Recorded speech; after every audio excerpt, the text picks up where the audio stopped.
Welcome back to another video.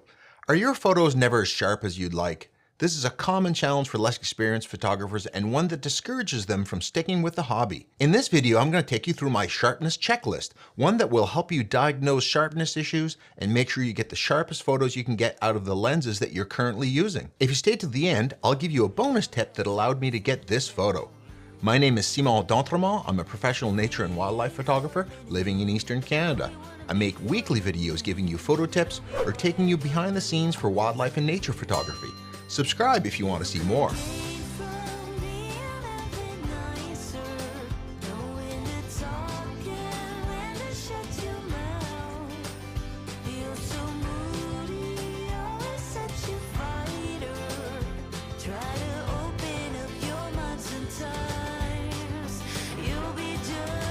The first tip about getting sharper photos is to shoot in the best light, both quantity and quality. That's because to us, sharpness is often perceived as the difference between sharp, bright, and dark areas of micro contrast. To get this contrast, you need directional light that will make sharp edges bright and well lit compared to the areas next to it of sharp shadow. This is evident in this bird photo I took that shows off these features. This is best achieved with direct sunlight or an external light source like a flash or an LED panel. The worst light would be dull, dark, overcast weather where the light is being scattered all over the place and it fails to create these small areas of micro contrast. This bird photo shot on an overcast, cloudy day is an okay photo, but sharpness is not its defining characteristic. The light was flat, scattered, and failed to create micro contrast on the feathers. This photo, on the other hand, was shot in nice directional light from the sun, which created a beautiful contrast and detail on the feathers. There's another reason that poor light will ruin the sharpness of your photos, and that's because it will lead to noisy images when your ISO is too high. As I discussed in my video on shooting in low light, it's actually not the high ISO that causes the noise, but the lack of light that's available leading to a high ISO. If that sounds confusing, check out my video on shooting in low light, which you can see here. Whatever the cause, noisy images have less color, less contrast, and less detail than clean images shot at low ISO that are well lit. If you compare these two images, the one shot in better light with lower ISO has more detail, more contrast, and better shows off the sharpness of the photo. Another reason that people's images are not as sharp as they'd like is not having enough shutter speed. Lack of shutter speed leads to two issues. First, you need enough shutter speed to freeze the movement of your subject in the frame. Wildlife, sports, or moving cars need faster shutter speeds than objects that are not moving. If you don't have enough shutter speed and your subject moves through the frame while the shutter is open, it will cause blurry images. Secondly, if you're hand holding your camera, you need enough shutter speed to mitigate the movement of the camera in your hand. If you think this is your problem, I have a whole video on determining the proper shutter speeds to freeze the movement of your camera and the movement of your subject. I'll link to it right here. Another issue that impacts sharpness is focus. To have a sharp photo, your subject, or whatever you want to be sharp, needs to be in focus.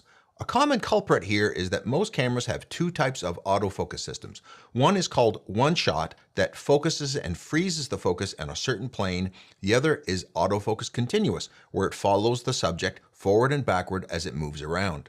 One-shot autofocus, which freezes the focus plane, is used for static targets. It often comes with a confirmation beep. But for moving subjects, you need the area in focus to be moving forward and backward with your subject as it moves around, for sports and wildlife, for example. This is called AFC, or autofocus continuous, for Nikon or Sony. On Canon cameras, this is called AI servo. Another culprit for soft images is heat, radiating in waves off of bodies that have been heated by the sun all day, like cement, asphalt, bodies of water, or open fields. This is the same effect that makes a mirage in a desert. And the longer focal length you use, the worse the effect is because you need to shoot through more shimmering air. To mitigate this, shoot earlier in the day before these bodies have had a chance to be heated up by the sun. Or shoot closer to your subject to shoot through less shimmering air, or move indoors or in the shade, such as under the canopy of the trees. Don't forget that shooting through the open window of a warm car on a cold day creates the same effect because there's a bubble of shimmering air around your vehicle. If you plan to shoot through the open window of your car into a cold environment, leave the heater in your vehicle off. To get sharp photos, it also helps to shoot your lens at its sharpest aperture. Most lenses are sharper in the center than on the edges. By stopping the lens down, that is reducing the size of the aperture of the lens, you use the part of the lens that's the highest quality and leads to the sharpest photo. Most lenses will see a sharpness improvement by stopping the lens down around one stop. So an f4 lens, stop down to f5.6. An f5.6 lens may be stopped down to f8. You'll need to experiment because every lens and camera body combination will have different results. You can find out at what aperture your lens is sharpest by trying some experiments out in the field by shooting at various apertures, or by trying some experiments at home. You can take a newspaper or the back of a cereal box, tape it to the wall, put plenty of light on it, then put your camera on a tripod and use a 2-second timer or a shutter release and shoot at varying apertures and compare the images on the computer. Note that you can't stop the lens down indefinitely for increasingly better sharpness. High ISO and something called diffraction will actually make your images worse at very, very small apertures. And I said I'd give you a bonus tip, and that's around technique. Technique is very important in getting sharp photos. You just can't wave your camera around point and shoot style and expect to get sharp photos. We talked earlier around camera movement that can be mitigated by higher shutter speeds, but also good stabilization and good technique can make a huge difference as well. Using tripods for very slow shutter speeds or to stabilize very heavy lenses is a great way of improving the sharpness of your photos. But for hand-holding technique, we need some extra tips. Number one, we need to stop the movement of the camera around so that our subject stays in the same place in the frame while you're taking an exposure. Also, we need to dampen shutter vibration that happens every time you take a photo with your camera. So tuck your elbows in against your chest. That will prohibit the movement of the camera up and down. Grab the lens and the camera body somewhat tightly because you're trying to control shutter movement. Also put your eye against the eye cup or part of your face against the back of the camera and shoot using the viewfinder. It's a much better technique and much more stable than using the back LCD to take your photos. Also, if you're shooting moving subjects, try to make the panning movement by moving your whole upper body in rotation rather than having your arms trying to do it. It's much more stable with your elbows tucked in and moving your whole upper body. And finally, press the shutter button by gently pressing down or by placing your finger next to the shutter button and rolling your finger over. Do not stab the shutter button. This creates movement in your camera. These techniques are especially important if you're using very long focal lengths, and even more so if you're using them with teleconverters, which magnify all of your errors. I use these techniques to shoot this photo of a yellow-crowned night heron without a tripod at 1/50th of a second, even if I was using a 500mm lens with a 1.4 teleconverter, so 700mm. And even if you're using a mirrorless camera with an electronic shutter and don't have shutter vibration to worry about, these stabilization techniques will still help you get sharper photos. I'm confident that if you apply these techniques, you can get sharper photos. And this is important not in that every genre of photography needs tack sharp photos. It's that you should get the sharpness of your photos behind you and not worry about it so that you can focus on the more creative parts of your photography like composition or telling a good story. If you thought this video was helpful, give it a like and YouTube will show it to even more people. I hope you can go out there and put these tips to good use right away and take your own amazing creative photos. I know you can do it.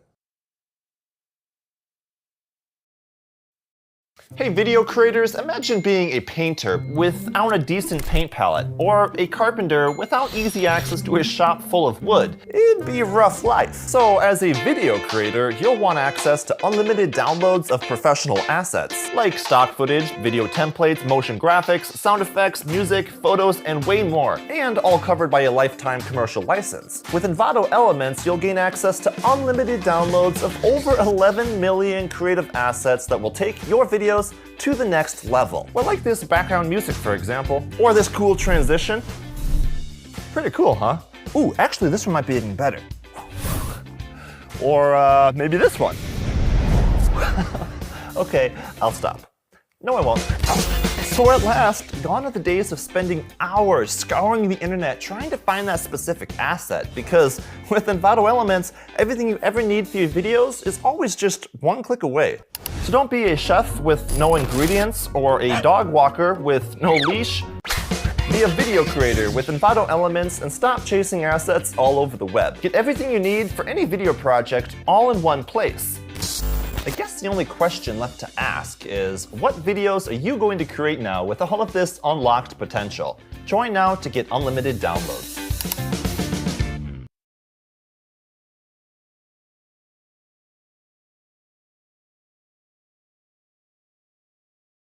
Helen Hadsell was able to win any competition she took part in.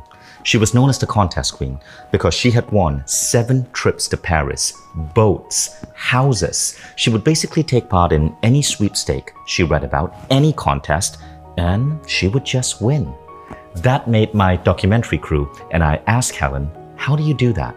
And she spoke about this thing called the Silva technique. Helen, you see, was Jose Silva's former PR manager. She had the benefit of learning closely from that man. Now, Jose Silva was a radio repairman who lived in the border town of Laredo, Texas in the 1940s. He had 10 kids, and his kids were not doing very well in school. Now, Jose Silva had a crazy idea. You see, he had served in the US Army, and he was fascinated by the psychological questions that the Army psychologists would ask new recruits. So he decided to look at psychology and then look at what he knew about radio repair and figure out how he could change the mindset and the brains of his kids so they could do better in school. As a radio repairman, he knew that if you reduce the resistance of a wire, more electricity flows through it. So he wondered, what could I do to reduce the resistance in the human mind? He decided to experiment with reducing any form of resistance in his children's brain. He experimented with biofeedback. He experimented with hypnosis. And sure enough, his children's grades started improving at school. But then something astonishing happened.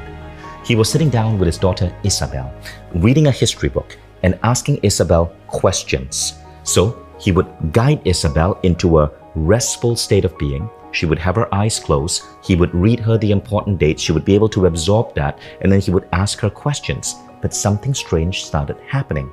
Isabel was able to answer a question before he verbally spoke it. Now let me explain this. He would think of the question in his head, a question such as, who was the 16th president of the United States? Before he could verbally say it, Isabel would answer the question, Abraham Lincoln. Jose Silva was mind blown. And so he wrote to Professor J.B. Ryan at Duke University. J.B. Ryan was famous for his research into a concept called ESP, extrasensory perception. And Silva told Ryan, Doctor, I think I trained my daughter to have ESP. J.B. Ryan replied back in a letter and said, no, that's absolutely not true. No one can be trained to have this. Your daughter must have been born with it. Jose Silva disagreed. So he continued training the rest of his kids to develop a high degree of intuition. So now over the next 10 years, Jose Silva trained 39 Laredo children on this approach. He documented the results. He made everything hyper precise, and he proved J.B. Ryan wrong.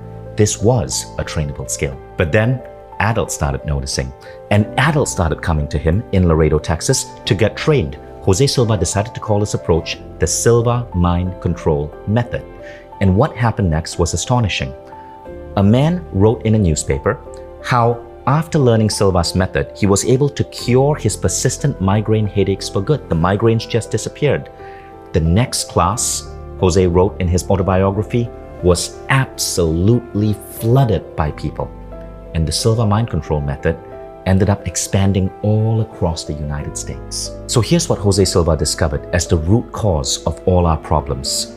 We are powerful beings, but from the time we are born, from the education system we grow up in, from our parents and caretakers who may not know better, we take on so much negative programming. We actually suppress our inherent human abilities. There was a famous study done that showed that all children under the age of 4 are naturally hyper-creative and genius. But the percentage of kids who show genius ability gets lower and lower and lower as they get older. Something about our modern way of life removes these unique abilities from us. The solution Jose Silva discovered is the act of being able to consciously access altered states of consciousness. What is an altered state of consciousness? Well, our consciousness actually operates at different frequencies. You can measure this using a scientific device called an EEG machine. There is a frequency called beta, which is the waking state frequency. Most of us are in beta as we go through our jobs. But when you get into a relaxed state of mind, you go into a hyper-creative state called alpha. Alpha is known for creativity, for problem solving, for accelerated healing. Meditators, monks go into alpha as part of their daily routine. Athletes are proven to go into alpha before they take a shot, before they shoot an arrow. The alpha state is what you're in when you practice relaxation or meditation. And this is why there are over 15,000 studies today that show that being relaxed and being in a meditative or mindful state actually improve your health and well-being. But you can go further than that. You can access the next state, which is called theta. Now, theta is a really curious state. Scientists who study theta say that this is the state that gives you inspiration, eureka moments. Difficult problems suddenly get solved with a great insight. Let me give you an example. Thomas Edison, the great inventor, was known for his afternoon naps, but he napped in a really curious way. Legend has it he would sleep on a sofa holding a metal ball in his hand, and when he drifted off into deep sleep, his hand would drop, the ball would hit a metal plate next to the sofa, causing a loud clang that woke him up. In short, he was dipping into sleep and waking up, dipping into sleep and waking up. Why did he do this? Because Edison was dipping into the theta level. The theta level is the level of light sleep, and he was dipping into it to get inspiration and insights. He wasn't the only one. A famous American inventor by the name of William Gates II would create some of the most incredible patents and trademarks. He had dozens of them, but his method was to go into theta by locking himself in his darkened basement, closing all the lights. Hey everybody, welcome back to a new video. Do you wonder if the development of ever-increasing higher megapixel camera bodies are worth it and part of your photography future? Do you aspire to own one? Do you even need one for big prints? Or does the recent availability of upscaling software even up the battle? In this video, I'm going to walk you through the battle between high and low megapixel cameras to help you decide which one would be best for you. You'll want to stay till the end because I'm going to dispel one of the most commonly quoted differences between low and high megapixel cameras. And it's so counter to popular opinion, the result may surprise you. My name is Simon d'Entremont, and I'm a professional nature and wildlife photographer living in Eastern Canada. I make weekly videos giving you photo tips or taking you behind the scenes for nature photography. Subscribe if you want to see more.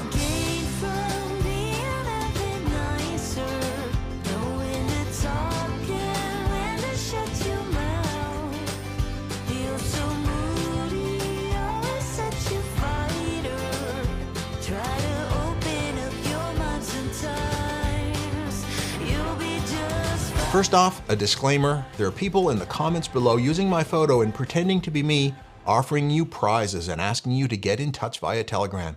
Do not engage, these are scammers. Please report them. Let's start off by getting a handle on the language you're using here to make sure we're on the same page. The megapixel count of your camera is how many million pixels its sensor has. My Canon R6 that I'm recording with right now has a full frame sensor. That is, the dimensions are 35 by 24 millimeters. This is pretty standard across all full-frame cameras. What differs is how many pixels are crammed into that space. The R6 has 5,472 by 3,648 pixels, which is about 20 million pixels, or 20 megapixels for short. This Canon R5 has 8,192 by 5,464 pixels, or 45 megapixels. If there are more megapixels crammed into the same area, the R5's pixels are smaller, which can theoretically capture finer detail. Now, if you look at a crop sensor camera, like my APS-C Canon 7D Mark II, which has a sensor of 24 by 16 millimeters, you could have the same megapixels as my R6, but to squeeze into a smaller space, they'd need to be even smaller pixels. In this video, we're going to keep the comparisons of similar size sensors against each other, so we're comparing apples to apples. The comparison of different size sensors is a complex topic for another video. So let's look at the issues one needs to consider when trying to decide how many megapixels your next camera needs to have. One thing that gets raised is, well, I want to make large prints, so I need a high megapixel count camera to have enough resolution, right? Not exactly. The figure that gets tossed around on a regular basis for the resolution needed for printed material is 300 pixels per inch, or PPI. This is what magazines often want, even if many magazines are printed at 150 PPI. And just to note as well, dots per inch and pixels per inch are used interchangeably, but dots per inch is your printer, pixels per inch is your digital photo. So my 20 megapixel R6 has a sensor resolution of 5,472 by 3,648. And if we needed to use 300 of these pixels for each inch, that would allow us to make a print of 18 inches by 12 inches, right? Yes, if we need to stick to the 300 PPI. The trick is we don't, and the reason is viewing distance. My Canon 5D Mark IV had 30 megapixels and had a resolution of 6,720 by 4,480. So at this 300 dpi standard, I could only print it at 22 by 15 inches. Why then can I have this printed at 20 by 30 inches and it looks fine and detailed, even if it's only 224 ppi? Because as a print gets larger, you naturally look at it from farther away. And at that distance, the resolution you can discern with your eyes gets less and less. You may be saying, well, 224 ppi isn't that far off 300. Well, you're right. So I printed this monster at 30 by 40 inches, which is 150 ppi. My R6 for the same photo would have been at 135 ppi. It's still fine. Why? Because while I look at it from 18 inches away, there may be less detail than a smaller print. Who looks at a print this large from this close? Almost nobody. That's because the distance people will look at a print is usually 1.5 times its diameter to get it all in one view. That means a print this size will be looked at from 5 or 6 feet away. And at that distance, my eye can only resolve 100 dpi at best. So at this ratio of viewing distance, the larger and larger you print, the farther and farther you stand back to look at it, requiring less resolution.